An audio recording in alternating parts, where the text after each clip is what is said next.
Концертмајстор. Во симфониските оркестри, концертмајсторот е првата виолина на оркестарот, задолжен за виолинското соло во делата. Се смета за музичар со највисока хиерархија веднаш по диригентот. Местото му е на првиот пулт, лево од диригентот, од каде има визуелен контакт со него и со сите членови на оркестарот. Концертмајсторот се смета за внатрешен лидер на оркестарот, добар познавач на репертоарот со способност за водство, подучување и комуникација. Неговата суштинска улога како во подготовката, така и во изведувањето на делата и неговите искуство и уметнички квалитет се препознаени и почитувани од сите членови на оркестарот. Една таква личност, председама, врвна виолинистка, и прва виолина на Македонската филхармонија е вечерва со нас. Ви посакувам добра вечер, а на Ана Контраденко и посакувам добре дојде Ана, здравствуй и добро пожаловат в мою программу. Мою программу. Замечательно, спасибо большое. Добро ве најдов, многу ми е мило и многу ми е задоволство да бидам гостинка во такво емисија, кај што таков тип на емисии и на типот на програма кој што малку повеќе посветена за убави уметници, културни и културни дела, да, уметнички дела, фалат искрено по мене во нашата телевизија, не е само МТВ, току јас борам воопшто. Ние кога гледаме, например, германска, руска телевизија, кај што има цели канали посветени на класична музика, посветени на уметност, Мецо, да не набројувам куп други. Во Македонија искрено фали нешто такво и затоа е на таква емисија како твоја е многу добро дојдена и фала ти многу за покана. Ти благодарам и тебе, многу ми е огромно задоволство да те имам вечерва тука, бидејќи сепак си концертмајстор на филхармонијата, што е многу важна работа.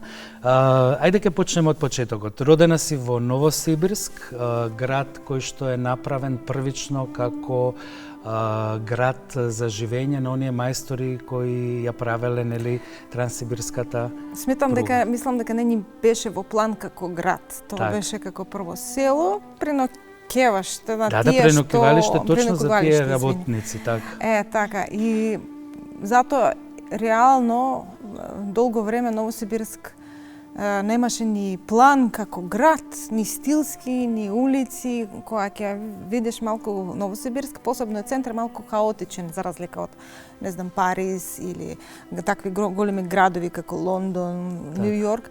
Доста нелогични се улици, затоа што тие се водија според кој кај ќе почне да живее, кој кај ќе се изгради куќа. И така им ќе прават улици. Да, и така малку похаотично од другите градови, ама сепак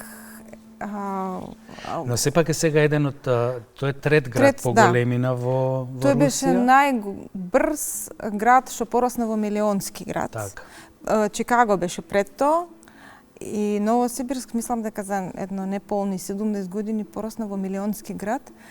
Тоа е неверојатен раст.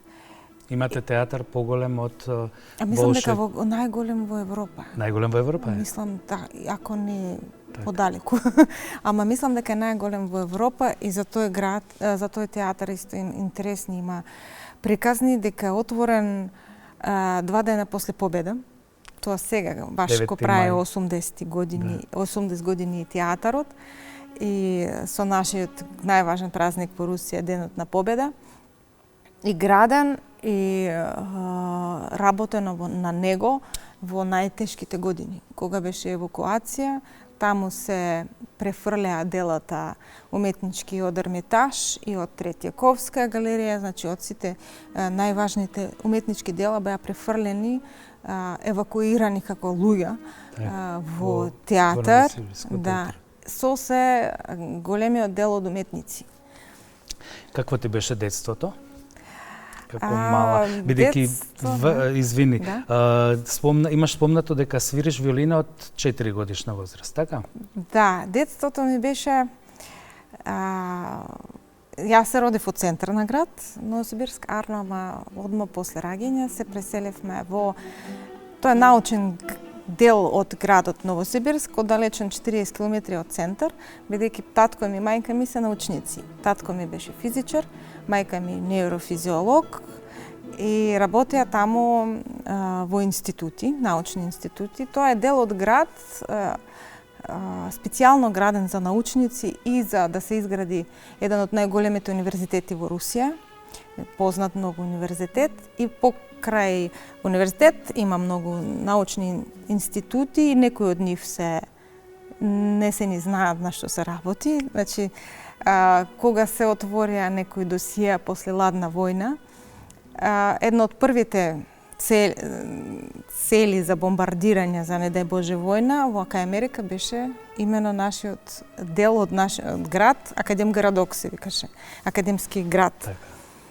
Затоа што таму беше собрано крајмот на најдобрите научници на Русија, нели? Мозоците и сите пранаојдици, мислам сите, поголемиот дел во делот на физика, хемија, биофизика, биохемија се направени баш околу мене.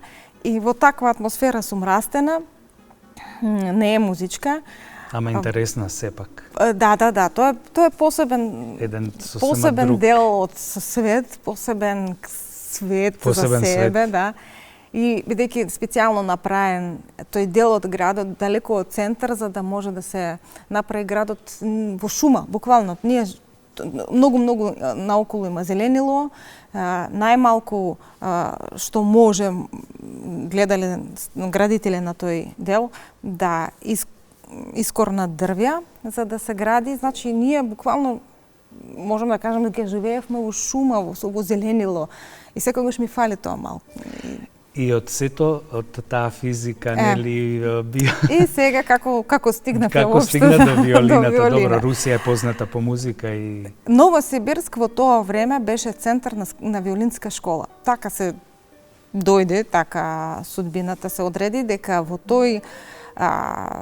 тоа време, кога јас бев мала, таму се предава едни од најголемите и сега виолински светски имиња. Тоа е Захар Брон, Либерман, Марк Либерман и уште куп други со нив што беа, асистенти, професори други. Виолинска школа беше тогаш во Ептен во Подем, тогаш се појавија и сега светски познати Вадим Репин, Максим Венгеров, Наталија Пришепенко, тоа се сите моите сонародници од истиот град. И во тој подем на виолинска школа, сосема случајно, мојот поголемиот брат да оди да прави друштво на своето другарче во музичко школо, случајно се завршува кај многу добра професорка по виолина. Само за друштво, да не одат сами по школи, да му направи друштво и му и се јават на мајка ми и викат: вашиот син е примен во музичко школо. Мајка ми: што? Каква музичко школа? Тој нема слух. Не, има апсолутен слух, зашто така зборите. Тој ќе учи виолина. И него значи тој имаше 6-7 годинки тогаш кога се деси. Почна да учи, веќе да напредува, ама се заинтересира за компјутери, за повеќе за научен дел на нашата фамилија, малку го предомисли за виолина и негова професорка беше толку тажна дека ќе се откажувала од виолина, што ме земал мене, кај со незе ќе пробаме, валјда. И некако и не погреши. Јас отидов понатаму. Единствен мислам единствен музичар сум во фамилија. Дипломира во Келн Да. И потоа почнеш да работиш таму или се врати во Не. Новосибирск да работиш? Па? Во Келн многу исто беше таква малку авантуристичка приказна со Келн, затоа што ја не би требало да завршам толку брзо. Ја завршив дури пред време, заради тоа што тука се отвараше место за професорот во средно музичко. И ја прво мислев дека таму ќе бидам. Тоа ми е, затоа што на Олег му предложија место доцент на ФМУ. И Олег рече, слушај, што да правиме, имам јас место за вработување. И викам, кај ќе одиш ти? Таму ќе одам јас, тоа с фамилија сме. И вие веќе бевте запознаени? Да, бевме веќе, тоа 2004-та се Олег е 2003-та тука е запослен. 2004-та јас дипломирав заради тоа што се отвараше место за професор, ама некако со нострификација свет се одолговечи и Господ ме одреди сепак на филхармонија, не на професор. И стана, веднаш почна да работиш како концертмајстор? Да, во Македонија веднаш, иако пред тоа јас од моите почнав да свирам на 4 години, а од моите 8-9 години сум член на најразлични ансамбли, оркестри, младински, детски во Америка, во Германија, во Русија нормално. Секаде, да, многу земји. Така што како искуство јас веќе дојдов од моите 8-9 години ако свирам по оркестри, значи јас дојдов во Македонска филхармонија со искуство повеќе од 10-15 години свирење по оркестри, најразлични, различни типови на луѓе, најразлични типови на колеги, најразлични типови на оркестри. Ама испадна дека дојдов одма некако на место на концертмајстор. Тоа беше на почеток најнормално тоа од сите колеги примено малку со резерва. И тоа се подразбира млада жена, не се знае од кај одеднаш русинка, нити македонка не ја знаеме, врска нема која. И одеднаш на место концертмајстор. Така се и важен е концертмајсторот, нели? Почнуваме прво со сакам да им објасниме малку на гледачите за многу добар беше, извини, морам да те пофалам, многу добар беше воведот. Воведот? И јас викам се, што ќе одговарам, све е кажано. Точно све. Улогата на концертмајстор многу добро опишана во воведот, така што ја не знам што можам да дополнам. Па да, ги имаш водството нели на првите виолини го работиш, по диригентот си втора, по важност, ако нема диригент можеш да диригираш. Не може, ако му се случи на диригентот на концерт, морам јас да. Така, продолжуваш со диригентската палка. И го свириш и солото на партитурите. Да, солоделници се вика кај нас, да, солоделници од партитура. Да, солоделници, така. Тоа е дел од попис на моето работно место. Исто така, што не е во попис, е многу важно да имаш добри односи со цел оркестар. И цел оркестар да те почитува како професионалец. Значи, може да се збори свашта, ама ако не исполнуваш, ако не отсвируваш своите делници на концерт, на проби како што треба, ќе падне на почит, ќе падне твоето водство како... И јас сметам дека концертмајстор и водач на секоја група треба да е образец за тоа како треба да се однесува човек тутист и последна виолина да е, сметам дека треба да се ослонува на тоа како концертмајстор се однесува или водач на група. И, например, закаснување на работа, тоа не сме никако да се деси. Неспремно на прва проба, никако не сме да се деси. Многу често ние например, кога се вежба со погрупи, имаме различни типови на проби. Кога се спремаме, например, тешка програма, понекогаш дури моите колеги од група барат посебна проба, само да се собереме со група, да напишеме за лева рака прстометод, спремање на штрихови за сите гудачи да бидат заедно, а не вака да не гледате. Секој каде сака. Да. тоа е исто дел од Уживаш во работата. Ти се познава. Ти се познава и на сцена, ти се познава и додека зборуваш, ти исполнува. Од малото, од кога јас прв пат седнав во голем симфониски, како што треба оркестар на 9 години во Америка, беше тоа многу смешно, дека не во Руси, туку во Америка. И памтам, свиревме веќе од одма Дика, ученикот на магионичарот, не знам како се вика тоа на македонски. Многу комплексно, тешко дело. И ја памтам тоа чувството кое што вака ме обзема, те зема музика и те понесува. Тоа е најважното нешто што може да го доживее музичарот. Да, инспирација, поттик за работа и затоа јас уживам во мојата работа. Преубаво. Исто така си концертмајстор на Fames Project. Тоа е нели оркестарот со кој снимате музика за филмови, снимате CD-а за други изведувачи, снимате реклами, сериска музика за се што може да постои. Да, кај што може да се слушне некој дел од музика, ние свесни снимаме. Тоа е друг дел, друг вид на работа, сличен многу, ама на тоа како се работи во студиски оркестар, било каде во свет и оркестар на сцена, тоа е различни светови. Да. Вие седите со слушалки? Да, најчесто со слушалки, имаме метроном, што го викаме клик. Да, за да биде најчесто треба слика да се совпадне со музика, има огромна работа пред ние да почнеме да свириме. Обично е и снимен и веќе филм или реклама или направена игрица и така натаму. И точно по секунди, по милисекунди треба да сме заедно во движења, и затоа клик има, да. Затоа има клик, затоа има обично композитор или аранжер или многу често и режисери. Ни седат од другата страна на слушалки. И што беше многу иновативно во нашето студио во Fames, дека едно од првите во Европа почна со E-сесии.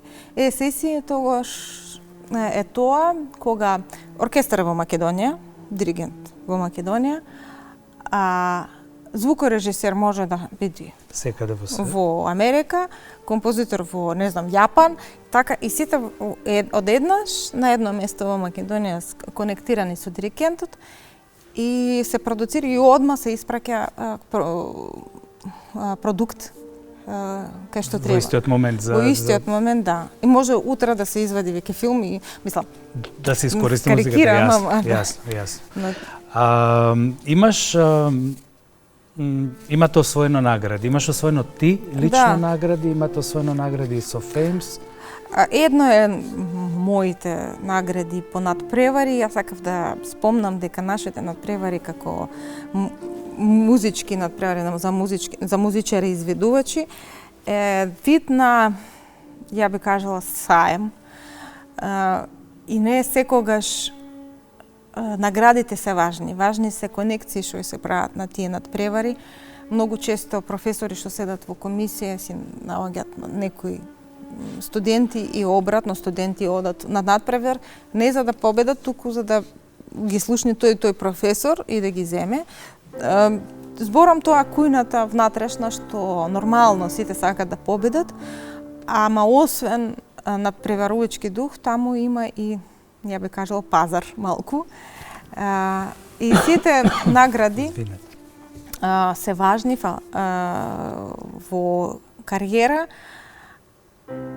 ама не се толку битни и не се одлучувачки.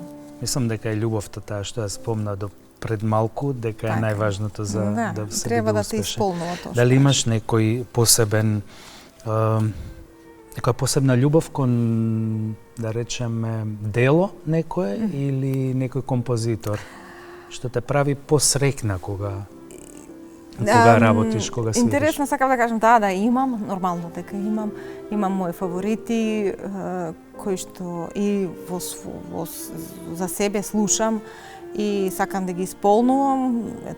Тоа се нормално руските Рахманинов, Шостакович, Прокофиев и така натаму.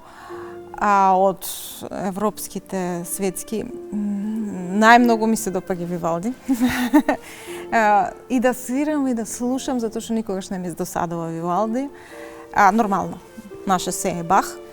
Тоа е и за слушање, и за свирење секогаш те прочистува. И јас кога, например, треба да вежбам за соло настап, а многу долго свирев оркестар, тоа не се спомнува нигде, ама сепак малку е различен вид на свирење соло и кога си концертмајстор, а кога си внатре во оркестар. Тоа е 3 различни типови на свирење. И за да, како што ми кажа мојот професор од Новосибирск, што секогаш ќе му бидам благодарна, Алексеј Владимирович Гвоздив, после свирење во оркестар треба еден ден скали и Бах. И тоа се прочистува и интонација, и слух, и Бах обавезно го свирам како детокс. Детокс, да. Да, на уши. Музички детокс. Музички детокс баш. И за уши, и за техника, и за се. И тогаш можам да почнам да вежбам соло програма. И тоа да се поврзам со моите наомилени композитори, сепак има многу нови композитори кои што се појавуваат и кај нас, и во светот. И сега последниот мојот концерт солистички со филхармонија во март беше со 2 такви композитори кои што се нашите современици, еден жив, другиот сега скоро почина, Мартинов и Канчели, и ми беше огромно задоволство да отворам нешто, да се откријам нешто ново и да откријам и на публика, да ја покажам преубава музика која што не е, ќе има целата можност да стане класика за понатаму, како што Вивалди и Бах за нас сега. Се извинувам, имам некакво гребење. Кога ќе излезеш на сцена како солист, ти си еве како што те гледаме тука, и се пренесуваш во друг свет, се исклучуваш од се, само со делото си?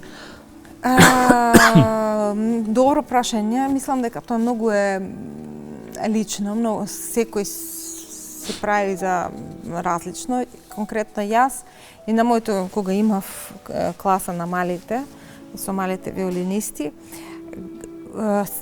им принесувам јас како што доживувам. Скоро секој дело, ако не свирам по ноти, ја предпочитам да си затворам очи и да си замислувам, што би рекол Олег, си правиш филмчиња, си замислувам некоја приказна. Ми треба приказна за секое дело или само така би се пренела комплетно, нели, со една приказна во која се наоѓаш. И со тоа можам да направам интересно дело и за слушање, не само за мене. Сигурно има некоја сцена на која не си настапувала, а би сакала. Ме интересира. Има многу такви. Има многу. Кажи ми некоја. Која ти е така по? Многу ми интересно и иако бев 3 пати, неколку пати во Јапан и таму настапував, би сакала да истражам повеќе сцени во Јапан. Би сакала да истражам сцени во некои непознати за нас, понепознати делови од светот, како што Јужна Америка.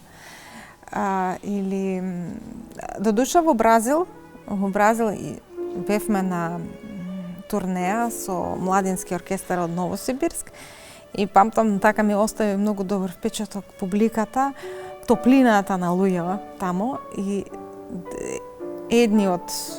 Ама тоа е како да прашаш кај би сакала да одиш, така што и тие сцени кај што би сакала да одам, например, Грузија. Ја, тоа ми е животна желба да многу ги сакам грузинци, Грузија, имат преубава филхармонија сега во Тбилиси. И можам да направам туку 2 сати на тие сцени кои што би сакала. Така. Виолината каква што ја познаваме денес е дело, нели, инструмент кој што е сличен на лаут, на ребап, рабел, лира, нели, таа еволуирала во 16 век во Италија се се прави виолината онаква слична каква што е денес, иако потекнува од 19 век. Ги имаме Кремона како град кај што се најпознати лутиери, како што се нарекуваат градителите на виолини. Го имаме Страдивари, Амати, и во еден период е познат Јакоб Штајнер од Виена пред да се појават италијанските виолини. Да, има школи италијански, француски, германски. Сега верувам има повеќе, да. Да, а сега гледаме дека се случува и такви надпревари на виолини, кај што се blind тест се прави, тоа значи зад завеса свираат неколку виолини, им измешани модерни мајстори од Кина и од Европа, ама интересно дека од Кина, и стари виолини од Страдивари, Гварнери, Амати, од овој целиот златниот век на виолинската Па на виолинското градење или производство, да. И на тој blind тест се победува кинеската модерна виолина. Како? Така се смета дека колку е постара, колку е повеќе свирена виолината, е колку е постара, толку поскапа, затоа што тогаш знаеш како се однесува дрво, веќе така да кажеме легнато. Веќе сите им би кажала младалечки проблеми, тинејџерски проблеми на виолина поминати и виолина има тинејџерски. Јас читав зошто се толку познати виолините во Италија поради водата по која што дрвјат, значи студенилото на климата, дрвото колку станува цврсто, потоа колку е А знаете дека сегашните, мислам сега последните десетици години најдобро дрво се увезува од Босна. Виолинско. Од Босна, точно, од нашите градиште. Каде што по студена климата, каде што имаме планини со снег. Така што не мора да потекло од Италија виолина, туку таму тогаш се собра све и добро дрво, талентирани уметници, затоа што градител е уметник, тоа не е само мајстор, тоа е уметник, создава уметничко дело и како што беа уметнички дела, тогаш најголеми создадени во тоа време, така и виолини. Ама интересно дека со технологија сега можат да направат молекуларна анализа на лак, на дрво од стари виолини, може да се направат некои копии, што и се прават во свет и звучат не е ништо полошо од старите виолини. Гудалата уште се прават, претпоставам од... Интересно дека сите се подценуваат улогата на гудало, а гудало е 50% од музиката. Да, од инструмент. Од конски опаш се уште се прават од влакна, да. Не, нормално дека има и синтетици и свашта. Ева, например, ова е гудало што го свирам овде. Ова е барокно, гудало е малку пократко од вообичаено класично гудало. За барокно свирење многу е соодветно и убаво. Затоа што свирев на тој концерт Вивалди, па затоа го земав тоа барокното гудало. Ама иначе, моето гудало е, можам да открием, моето гудало на кој што свирам обично е германско гудало, и поскапо од мојата виолина. Например, природни влакна? Да, обавезно, да. Не, добро, ние во оркестар гледаме тие струни да бидат природни и да се менуваат. Тие се менуваат од прилика секоја пола година, тоа зависи од типот на влакното. Додека вежбате, исто вежбаш со истата виолина, цело време со истата виолина? Единствено можам да, понекогаш кога имаме надвор концерти, морам да признаам дека земам поевтина виолина, за да не дај Боже да се заради влажност, ладно, топло. Најголем непријател е влагата, нели? Треба само чувањето во суштина. Не само влага, и промени климат. Нагли промени не климатски, туку температурни. Премногу топло, па студено, може да е оште. Да, тоа е како и ние што сме. Како и ние. Да, и тоа е исто дел. Има душа виолината. Така е. Ана приватно мажена си за Олег, го спомна. Твојата свекрва е, морам да ја спомнам, Блага Петреска. Секако ќе ја спомним и ќе ја поздравиме музичка дива и ќе ја поздравиме со сета љубов.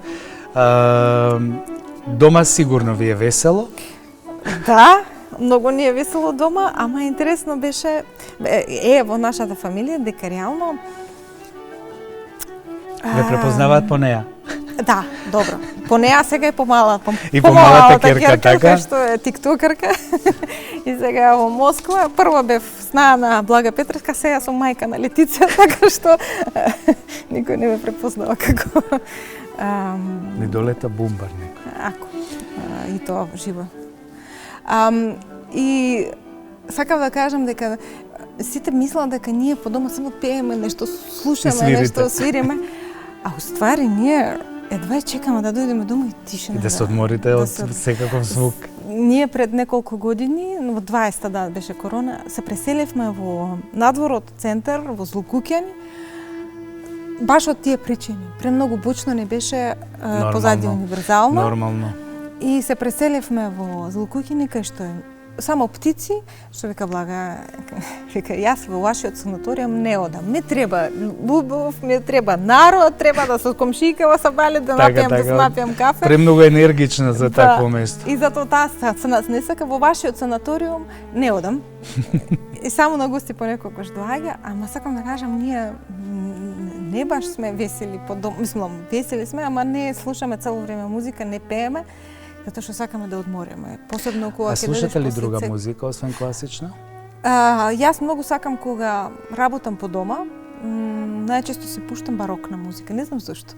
Барок така енергија ми дава и за чистење, и за готвење, и за најмногу барок, не знам зашто, ова е последното неколку години, разбрав дека јас практично најбрзо сработувам со барок. Има тие сите инструменти што се користат во барокната музика, имаат некаква смирувачка, мислам. Од една страна смирувачка, а с друга страна ти дава енергија. Ти дава енергија.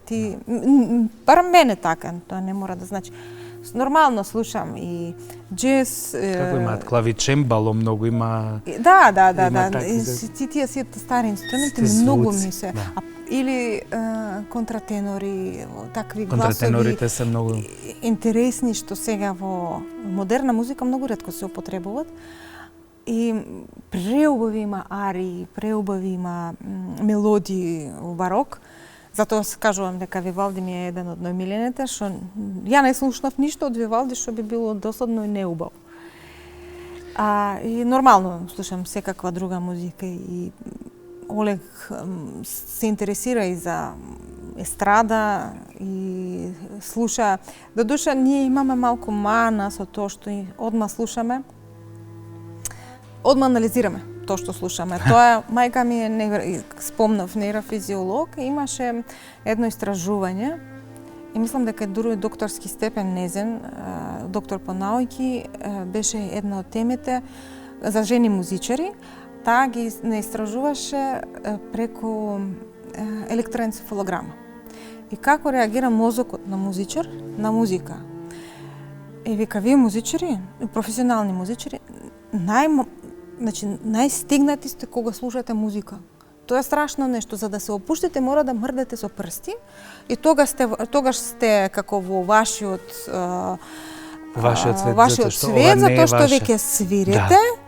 А кога слушате, анализирате и затоа нели има три врста на ритмови наши електрични ритмови во мозок и тој алфа ритм, бета е кога сме преактивни, сега можам да лупнам некоја глупост, некои ритмови што се многу ниски и се за спивање, а алфа кога сме опуштени, ама разбудени. Значи, опуштено најефикасно кога се функционираме, тоа имаме тие алфа ритмови. Музичари алфа ритмови губат скроз кога слушаат музика, затоа што почнуваат да анализираат кој свири, како свири, во којто налетеат, шо е ова.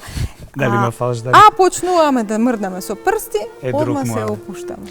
Ана, во минатите 2 епизоди со со Васил и со Ивица, заборавив да им го дадам мојот подарок. Сакам секогаш да ви подарувам на сите гости по една моја книга, мој превод, односно не е моја книга. Ќе ти ја подарам сега тебе. И тоа ми е огромно задоволство. Знам дека читаш сега, ќе те прашав тоа. Велиш дека ако влезеш во продавница, во книжарница, ќе купиш сите пари, ќе ги потрошиш. Не влегувам и Олег вика, леле, фала Богу, човештвото смислило книги и јас све се ја читам на телефон. Вика, затоа што иначе сите мои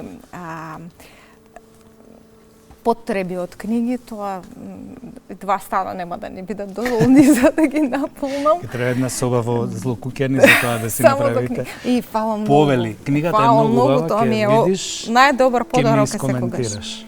Обавезно. Еле, убаво, фала многу. Кои ти се други хобија? Сакаш да читаш, тоа знам. Постојано би читала и од мала си навикната на читање. Што друго хоби? Например, сакаш да готвиш, сакаш... Сакам да готвам. Еве, например, кога имаме слободни денови од работа, од снимање, многу сакаме да викаме гости и тогаш готвам руска храна за да запознам нашите пријатели со руска храна и добро, блага ме научи на македонски јадење. Јас за нас, по дома, нормално готвам класични некои македонски јадења, ама исто сакам и да правам некои нови рецепти, експериментирам и кога ќе му кажам на Олег денес е експеримент, вика не. Морам да ќе јадам вика надвор. Ама не, најчесто ми успеа. Ана, ти беше ли проблем да се навикнеш на нашата храна? Има разлика? Не, нели? Убава. Не, многу е слична со... Слична е со руска. Не слична со руска, ама вкусови, состојки се слични.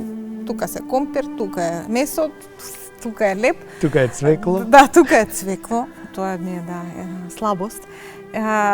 Ама вкусот и начин на готвење е малку различен, ама не ми беше никогаш проблем. Реално ние во Сибир сме на крстопат помеѓу Европа и Азија, помеѓу европски јадење и кинески. Например, сибирско, едно од познати сибирски јадења се пелмени. Пелмени е нешто помеѓу равиоли и овие дамплингс кинески. Ова е нешто исполни, меѓу. Пелмените се познати. Пелмени се малечки, помали од дамплингс, поголеми од равиоли, подруго малку се прават тесто од равиоли. И се варени исто. Да, исто. И Олег вика, ова е тука што се ми се мафта по тањер, не сакам. И заради него научив пелмени на македонски начин, ги готвам во земјано тавче, малку со патлижанче, не знам, павлака, одозгоре кашкавалче. Скоро ништо не додадувам ново, ама на изглед е подруго и одма за него е поубаво и гледаме за гости исто. Најмалку сакат варени, ако моите деца ги засака како што ние што правиме, варени и Летице посебно по тие пелмени беше секогаш залюбена по пелмени. Да, така што има многу сличности во вкусови, ама пак медитеранско, турско, балканско влијание овде во кујна никогаш не ми сметаше, секогаш ми беше убаво. Ана, имам неколку прашања за тебе, блиц. Сакам да ми ги одговориш кратко. Ајде да видиме што имаш секогаш во чанта. Телефон. Обавезно морам да имам паломи и како мало не се серче со како аптека со некои основни. Основни, така. И книга. И книга? Книга, да. Иако на телефон читам, ама сакам да ја носам и книга хартија, да. Која карактерна црта најдобро би те опишала? Весела, смирена? Смирена. Смирена. Смирена. Знаеш да пееш? Морам да знам, затоа што слух имаш сигурно совршен, нели? Ама не се сакам кога пеам. Ич не се сакам да се слушам од страна. Не си го сакаш глас. Не си го сакам глас. Како повеќето од нас. Да. Омилен филм? Многу има. Многу има сега брзо да спомнам само тој што си го гледам кога треба антидепресант, тоа е руски филм, советски, служебни роман, тоа е едно пред 40 години направен филм. Така е еден убав, со убава порака и многу сладок филм. Го сакам. Дали имаш страв некој? Страв не затоа што сум верник и верувам во Господ и дека све што се прави има зошто. Има зошто. Без што не би можела да живееш? Книга. И Не. дали имаш омилен збор што го користиш често? Може да е и руски. Не. Не? Не. И омилен пејач ме интересира дали. Пејач. Да, имам. Дедо ми и Шалепин. Дедо ми беше бас. И иако умре кога имав 4 години, ја го памтам како пееше. Толку ти оставил впечаток. Сите бас пејачи со добар бас ми се секогаш ме најажуват. И уште од 5 сетила ти е најразвиен слухот, предпоставувам? Мислам да. Да, мора. И од градовите што си ги посетила досега, кој ти е омилен? Каде секогаш радо би се вратила?